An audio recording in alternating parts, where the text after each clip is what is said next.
Quem começou com a reforma protestante na Europa foi um monge católico, Martinho Lutero. Ele divulgou uma série de críticas, ao todo foram 95 críticas, que ele chamou de 95 teses. Essas 95 teses estavam lá falando de algumas situações dentro da Igreja Católica com as quais o Martinho Lutero não concordava, entre elas a chamada venda de indulgências. Veja, na Igreja Católica, o perdão dos pecados acontece no momento da confissão. O católico vai até um padre, confessa seus pecados e ali ele tem que pagar uma certa penitência pelos seus pecados.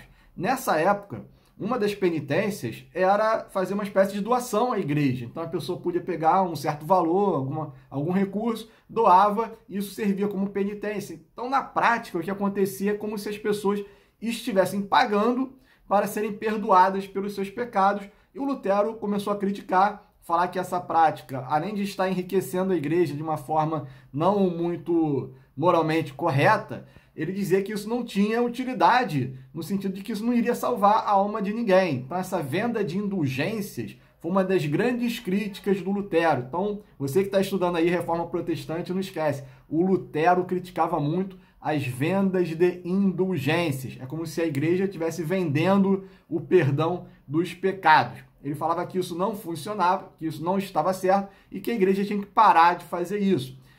Esse foi um dos motivos também que levou ao rompimento do Lutero com a Igreja Católica.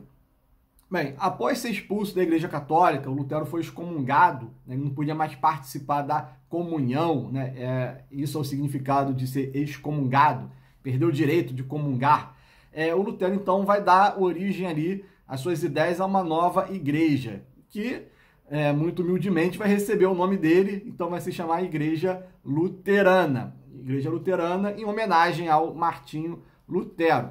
E uma das principais ideias da Igreja Luterana era a salvação pela fé. A ideia de que você não precisa se confessar a uma outra pessoa, a um padre, pedir o seu perdão. Você precisa apenas se arrepender de forma sincera e pedir seu perdão direto a Deus. E aí a sua salvação acontece pela fé, mas obviamente você não vai conseguir enganar Deus, então o arrependimento tem que ser sincero. Uma outra grande inovação da Igreja Luterana foi a adoção da Bíblia em uma língua comum, né? A Bíblia, até então, na Igreja Católica, ela só era produzida em latim.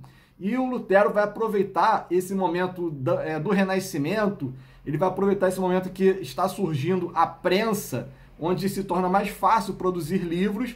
Ele traduz a Bíblia do latim para a língua dele, que era o alemão, e ele então começa a divulgar, o que facilita que pessoas fora da igreja tivessem acesso aos textos sagrados e entendessem o que está ali, porque nem todo mundo na Europa sabia latim, basicamente apenas quem era da igreja tinha esse conhecimento. Então ele começa a popularizar o uso da Bíblia, e isso então vai se espalhar e depois outras línguas também, a Bíblia começa a ser traduzida para todas as línguas da Europa, isso então facilita muito e é um grande passo para a popularização da religião, o que permite que mais pessoas leiam a Bíblia e tenham suas próprias interpretações também. E aí, isso tudo vai estimular ainda mais a propagação de novas ideias e o surgimento de novas igrejas protestantes pela Europa.